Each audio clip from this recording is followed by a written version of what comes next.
Kalau sekarang kita menikmati indahnya merdeka, jangan pernah lupa.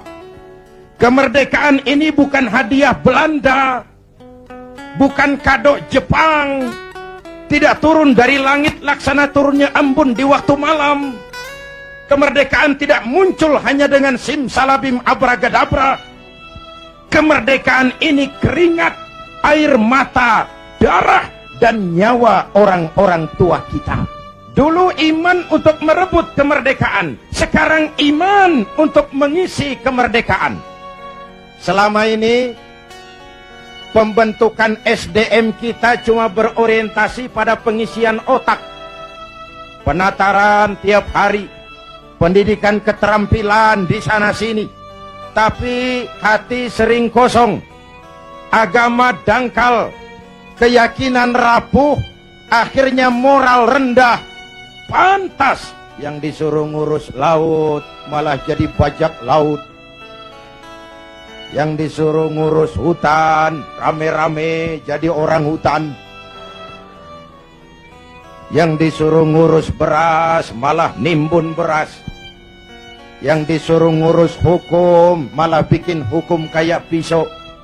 Itu yang melukai rasa keadilan. Pantas muncul street justice, pengadilan jalanan, maling motor tangkap bakar.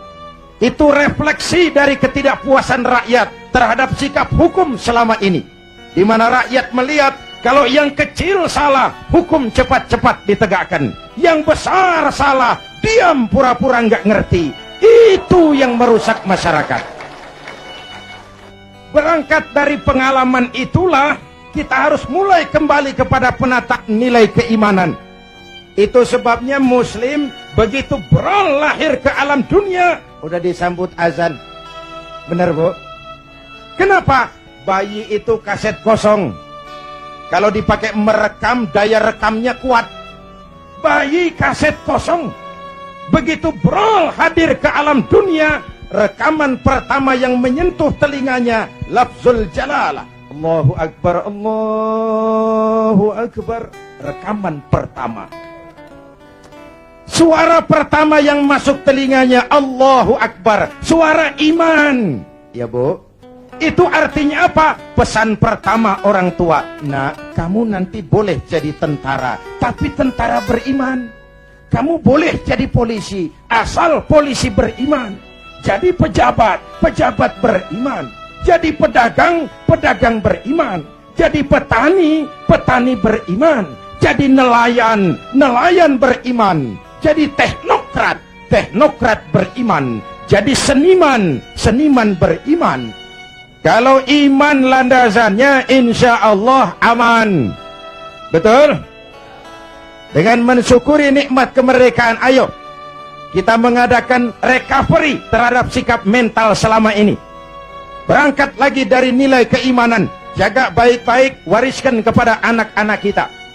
Kalau kita berangkat dari nilai keimanan, maha benar Allah, wa tilkal ayyamu nudawiluha bainan nas.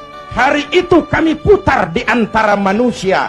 Ada saat datang, ada waktu pergi. Ada hari lahir, ada saat kembali. Ada waktu dilantik, ada saat menyerahkan jabatan. Hidup cuma nungguin giliran. Maka kalau lagi di atas berkuasa, jangan busung dada dan lupa daratan. Kalau lagi nyungsep di bawah, jangan putus asa dan protes Tuhan. Ayo tetap husnuzon, baik sangka kepada Allah. Hidup cuma nunggu giliran. Jabatan bukan lagi kekuasaan dan fasilitas. Jabatan sekarang kerja bakti, peras keringat, banting tulang, negara lagi sakit, ekonomi terpuruk, keutuhan bangsa dalam ujian, dan rakyat menunggu perubahan. Betul? Betul? Kalau jabatan cuma dianggap kekuasaan, kalau jabatan cuma dianggap fasilitas, biasanya itu maling timba.